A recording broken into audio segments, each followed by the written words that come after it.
এদিকে তে বাড়িতে এসে রেগে বোম হয়ে আছে।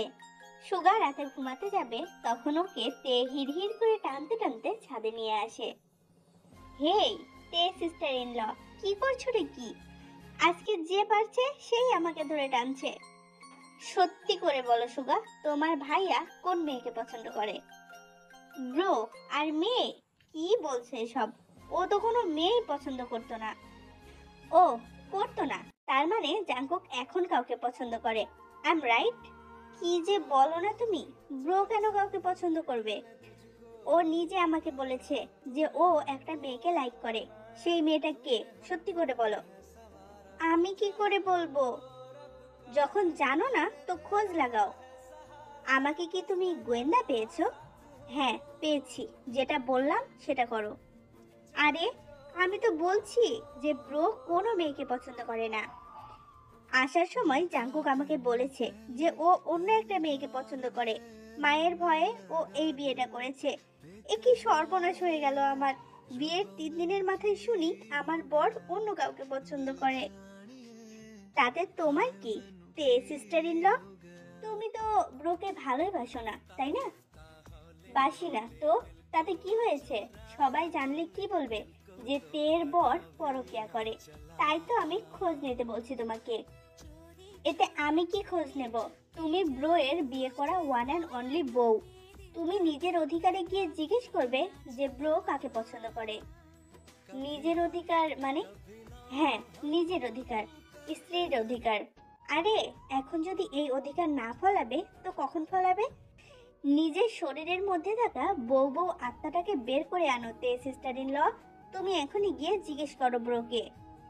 আর যদি না বলে আমাকে? জিমিনের মতো অরুন্ধতী রূপ ধারণ করবে। ওকে, আমি এক্ষুনি গিয়ে জিজ্ঞেস করছি। Suga brother in law, all the best. তে চলে গেল। হে আল্লাহ, আগুন তো লাগালাম, উপর থেকে জলটা তুমি দিও কেমন।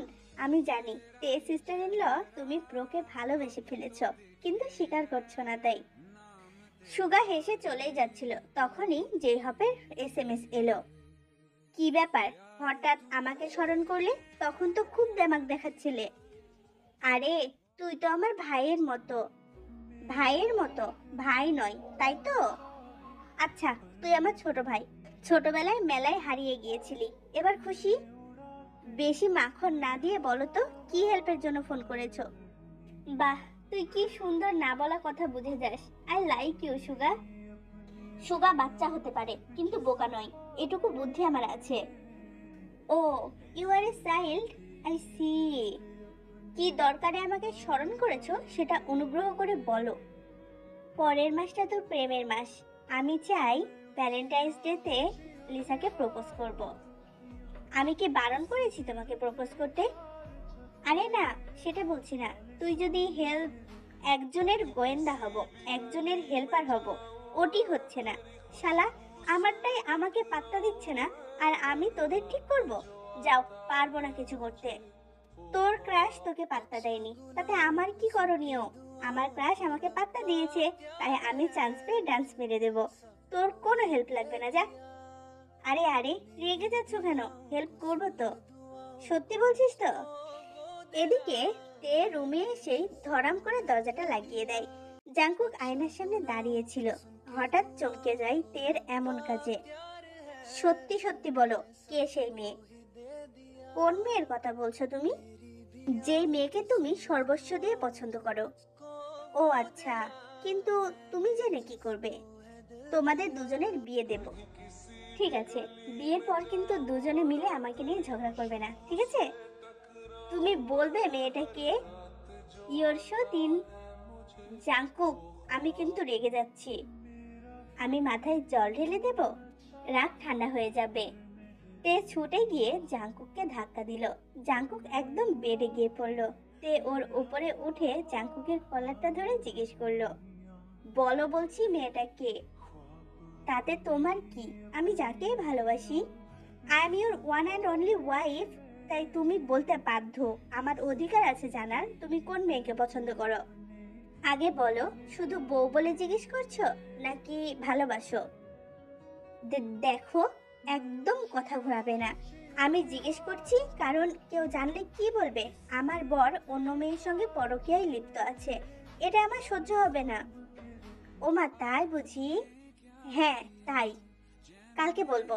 আজ খুব টায়ার্ড লাগছে আমার, ছাড়ো না। তুমি ভালো মুখে বলার ছেলে নও। আমি বাড়ির সবাইকে গিয়ে বলবো যে তুমি অন্য মেয়েকে পছন্দ করো। তারপর তোমাকে মা কেমন দেয় দেখাচ্ছি, দাঁড়াও। তে জাংকুকের ওপর থেকে সরে গিয়ে দরজার কাছে যেতেই জাংকুক ছুটে গিয়ে তেকে নিজের কাছে টেনে নেয়। তুমি জানতে চাও তো যে আমি কাকে পছন্দ করি? হ্যাঁ, সেটাই তো জানতে চাচ্ছি তখন থেকে। জাংকুক তের হাত ধরে আয়নার কাছে দাঁড় করিয়ে বলে, ওই মেয়েটাকে আমি পছন্দ করি। তে তো পুরো অবাক। জাংকুক ওকে টুপি পরালো? কিন্তু মেয়েটা খুব রাগী প্রকৃতির, সব সময় ঝগড়া করে আর মারকুটে। তে তো লজ্জায় লাল হয়ে গেছে, কি বলবে কি করবে বুঝতেই পারছে না। মেয়েটার নাম হলো কিম তেহিয়ং, কিন্তু ওর একটা ছেলের সাথে বিয়ে হয়ে গেছে, এখনো তেজিয়ন। এবার তুমি বলো, লোকের বউয়ের দিকে নজর দেওয়া উচিত হবে আমার? তে কিছু না বলে চলে যাওয়ার জন্য চেষ্টা করলে জাংকুক তেকে জড়িয়ে ধরে। এরকম হওয়াতে তের শরীর কাঁপতে শুরু করেছে। আমি জানতাম আমার বউ রাগী ঝগড়ুটে মারকুটে, কিন্তু এটা তো জানতাম না যে সে হিংসুটেও। এরকম সময় সুগা লাফাতে লাফাতে জাংকুকের রুমে ঢুকে পড়ে। উফ, সরি সরি, আমি কিচ্ছু দেখিনি। জাংকুক তেকে ছেড়ে দিল। এই, তুই দরজা নক করে আসতে পারিস না? পারি, কিন্তু আমি কি আর জানি রুমের ভেতর শাহরুখ আর দীপিকা আছে? তে তো লজ্জায় লাল হয়ে গেছে। কি করতে এসেছিস সেটা বল। কালকে তোদের ওই বাড়িতে যেতে হবে, আর এটাই বিগ মম বলতে বললো। আর বিগ মম বললো আমাকেও তোদের সঙ্গে যেতে। এই, তুই গিয়ে কি করবি? বাচ্চা মানুষ, যেতে চাচ্ছি নিয়ে যাবি, তা নয় প্রশ্ন করছিস শুধু শুধু। You are a child, I see. তুইও প্রাণোদার মতো ডায়লগ দিচ্ছিস? তোর যা বলার ছিল বলে দিয়েছিস, এবার যা, এখান থেকে বিদায় হ। সুগা মনের দুঃখে চলে গেল। আচ্ছা তে, এবার বলো তো তুমি এখন এসব জেনে কি করবে? কি কি করব মানে? আমি তো এমনিই জিজ্ঞেস করলাম, এটাকে বেশি সিরিয়াসলি নেওয়ার দরকার নেই। এদিকে জাংকুক মনে মনে ভাবছে, ভাঙবে তবু মস্কাবে না। ও, আমি ভাবলাম তুমিও আমাকে পছন্দ করো, I mean you love me. মোটেও আমি তোমাকে পছন্দ করি না আর ভালোবাসি না। হ্যাঁ, সরো সামনে থেকে। ও মা গো, তাই নাকি? হ্যাঁ গো, তাই। চলো একটু আদর করো আমাকে। কি? আরে আস্তে চিৎকার করো ডার্লিং, সবাই অন্য কিছু ভাববে তো।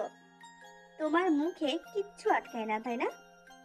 না গো সোনা, এই এখন যেমন চুমু খেতে ইচ্ছে করছে, খুব কষ্টে আটকিয়ে রেখেছি, তবে আর পারছি না। কথাটা বলে জাংকুক তের দিকে এগোতে থাকে আর তে পিছোতে থাকে। তে পিছোতে পিছোতে দেয়ালে ওর পিঠ থেকে গেছে। জাংকুক তের সামনে এসে দুই হাত দিয়ে দুদিকে ঘিরে দাঁড়ালো। তের কপাল থেকে টপ টপ করে ঘাম বের হচ্ছে এই শীতেও। জাংকুক নিজের ঠোঁট তের ঠোঁটের দিকে এগিয়ে নিয়ে গেলে তে ভয়ে চোখ বন্ধ করে ফেলে, কিন্তু জাংকুক তের মুখে ফু দিয়ে ওর কাছ থেকে সরে চলে আসে। আরে চোখটা খুলো সোনা, অনেক কষ্টে নিজেকে সংযত রেখেছি। তে চোখ খুলে দেখলো জাংকুক বেডের ওপর শুয়ে দাঁত বের করে হাসছে। তে ভাবলো আবারও জাংকুকের কাছে বোকা বনে গেল সে। কি হলো, ঘুমাবে না নাকি সারা রাত আদর করবে আমাকে? করলে আমার কোনো অসুবিধা নেই। তের গাল কান সব লাল হয়ে গেল লজ্জায়। তাও লজ্জাতে সাইডে রেখে বলল, সবসময় এসব কথা না বললে তোমার পেটের ভাত হজম হয় না, তাই না? ভাত কি বলছো? আমার তো রুটিও হজম হয় না। যাও গিয়ে ডাইজিন খাও, সবকিছু হজম হয়ে যাবে। বউ থাকতে আবার ডাইজিন খাবো কেন সোনা? তে কথা না বাড়িয়ে বেডের ওপর শুয়ে চোখ বন্ধ করে নিল। ও জানে যত জাংকুকের সঙ্গে কথা বলবে জাংকুক ততই ওকে লেকপুল করবে। কি গো, ঘুমিয়ে পড়লে নাকি? তের কোনো শব্দ পাওয়া গেল না। যাক, ঘুমিয়ে পড়েছে, তাহলে এবার সীমাকে ফোনটা করি। তে ফট করে শোয়া থেকে উঠে বসে। এই, কে সীমা? আমার সন্দেহই ঠিক ছিল, তুমি কারোর সঙ্গে পরকীয়ায় লিপ্ত আছো। বাহ, জেগেছিলে? তবুও কথা বলছিলে না। যে অফিসের এমপ্লয়িকে ফোন করছিলাম তখনই তুমি ভাবছো আমি পরকীয়ায় লিপ্ত। অত কিছু জানি না, তুমি আমার সামনেই সীমাকে ফোন করবে। জাঙ্কুক কোনো উপায় না পেয়ে তের সামনে বসে সীমাকে ফোন করে অফিসের খোঁজ নেয়, তারপরে ফোনটা কেটে দেয়। আমি কারোর সঙ্গে পরকীয়ায় লিপ্ত নই, বুঝলে এবার? তোমাকে আমি এক চুটকিও বিশ্বাস করি না। নিজের বন্ধু বেগুনকে করো তো? বেগুন নয়, গোগো মোর নাম। জাঙ্কুক কিছু না বলে ঘুমিয়ে পড়ল। তারপর তেও ঘুমিয়ে পড়ল। সকাল 9টায় জিন আর আইইউ তেকে তৈরি করে দেয় ওদের বাড়ি যাওয়ার জন্য। তে আয়নার সামনে চুল ছিল, তখনই ওর মনে পড়ল, ও শিট, আমার ব্লাউজের দড়ি তো বাঁধা হয়নি। এখন তো মা আর কাকিমণিও কাজে ব্যস্ত থাকবে, আমি বরং নিজেই বেঁধে নিই। তে নিজেই ফিতাটা বাঁধার চেষ্টা করলো, কিন্তু পারল না। অনেকক্ষণ ধরে চেষ্টা করার পরেও পারছে না। সেই সময় আমাদের নায়ক বাবাজি এন্ট্রি নেয়। তে ব্লাউজ বাঁধার সময় পিঠে কারোর স্পর্শ অনুভব করলো। আয়নায় জাঙ্কুককে দেখলো, ও তের ব্লাউজের ফিতাটা বেঁধে দিচ্ছে। তে তো লজ্জায় আপেল হয়ে গেছে। কেন যে ছেলেটা বারবার ওকে লজ্জায় ফেলে। আমি করে নেব, তুমি ছাড়ো। থাক, আর লজ্জা পেতে হবে না বউ। জাঙ্কুকের কথা শুনে তে আরো ব্লাশ করতে শুরু করেছে। জাঙ্কুক ব্লাউজের ফিতাটা বেঁধে দিয়ে তের দৃশ্যমান পিঠে নিজের ঠোঁট ছোঁয়ালো। এতে তে ভয়ে কুকড়ে গেল। এই ব্রো, আমি রেডি তোদের। সরি সরি সরি, তোরা দরজা কেন খুলে রাখিস বলতো আমায়? সুগার আওয়াজ পেতেই জাঙ্কুক তের থেকে দূরে সরে গেল। তুই সব সময় আমার রোমাঞ্চের 12টা বাজিয়ে দিস। জাঙ্কুকের কথা শুনে তে আর এক মুহূর্ত না দাঁড়িয়ে ছুটে নিচে চলে যায়। ঢং কম করে নিজের চোখ থেকে হাতটা সরা এবার। সুগা নিজের চোখ থেকে হাত সরালো। তুই কালকে রাতে এসেও মুড খারাপ করেছিলিস, আর এখন এসেও মুডটা খারাপ করেছিস আমার। সুগা কিছু বলতেই যাবে, তার আগে ওর ফোনটা বেজে উঠলো। ও চুপ করে গেল আর ফোনটা রিসিভ করলো।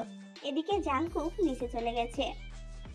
ইয়নহু, আমাকে এতদিন পরে তোর মনে পড়লো। ব্রোয়ের বিয়েতেও তুই এলি না, কি করব বল? একটু কাজের জন্য বাইরে ছিলাম। বাই দ্য ওয়ে, আজ আমি বাড়ি ফিরছি। এখন আমি এয়ারপোর্টে আছি। Wow, great news. বলছি, আমি তোকে রাতে ফোন করব। এখন আমি ভাবিদের বাসায় যাচ্ছি। তা তোর ভাবি কেমন হয়েছে রে? ভাই, এখন রাখছি। আর হ্যাঁ, আমার ভাবিকে তুই ভালো করেই চিনিস। বলেই সুগা ফোনটা কেটে দিল। এরপর তে, জাঙ্কুক আর সুগা মিলে তেদের বাড়ির উদ্দেশ্যে বেরিয়ে পড়ল। তোমরা হয়তো অনেকে ভুলে গেছো ইয়নহুর ক্যারেক্টারটা। প্রথম হয়তো বা সেকেন্ড পার্টে ইয়নহু আছে, যেখানে সুগা প্রথম জিমিনের সাথে কথা বলছিল, তখন ইয়নহু বের হয়েছিল। তোমাদের যদি মনে না হয় তাহলে সেকেন্ড পার্টটা গিয়ে দেখে আসতে পারো। তো চলো গল্পে ফিরি। ইয়নহু ফোনটা কাটতেই কেউ ওকে ঠেলা দিয়ে চলে গেল। এই, আপনি কানা নাকি? মেয়েটা ইয়নহুর দিকে ঘুরে বলল, কি বললি? আমি কানা? আবে তুই কানা, তোর বউ কানা, তোর 14 গোষ্ঠী কানা। এই, গোষ্ঠী তুলে কথা বলবে না। আর কি তুই তুকারি করছো? বাড়ির লোক কিছু শেখায়নি নাকি? ও আচ্ছা, আমাকে কিছু শেখায়নি। তুই প্রথমে আমাকে কানা বললি, তার বেলায় আমি জেনি কাউকে ছেড়ে কথা বলি না। তুই জেনি হ আর ফেনি হ, আর না হয় নাগিনি হ, তাতে আমার কিচ্ছু যায় আসে না। তুই আমার গোষ্ঠী তুলবি কেন? কি বললি? আমি নাগিনি? তোর কপালে ল্যাংড়ি বউ জুটবে, আমি তোকে অভিশাপ দিলাম। ভালো, আমি আমার বউকে কোলে নিয়ে ঘুরবো তোর সামনে দিয়ে। আর হ্যাঁ, তোর কপালে একটা মাতাল জুটবে, আমি আমার বরকে নেশা ছাড়ানোর ঔষধ খাইয়ে দেব। হ্যাঁ, তুই তোর বরকে যা ইচ্ছে খাওয়া, আমাকে কেন বলছিস? কারণ তুই আগে শুরু করেছিস। পারমিন সে কোথাকার? একদম উল্টাপাল্টা ভাষা বলবে না, জিভ টেনে ছিঁড়ে দেব বলছি। এত সাহস তোর? আয়, তোর মাথা ফাটিয়ে দেব আমি। আল্লাহ গো, আর মিস, ওদের 3 জোড়ার ঝগড়া শুনতে শুনতে আমাদের মাথা নষ্ট হয়ে যায়। এখন আবার আরেকজন জুটছে। আর এরা তো প্রথমেই তে এবং জাঙ্কুকের মতো মারামারি ফাটাফাটি শুরু করে দিছে। আল্লাহ মাবুদ জানে এদের কি হবে। আর তোমরা যদি জানতে চাও তাহলে আমার পাশেই থাকো, আমার চ্যানেলটাকে সাবস্ক্রাইব করে ফেলো। আর হ্যাঁ, লাইক কমেন্ট শেয়ার করতে ভুলো না। সো আল্লাহ হাফেজ।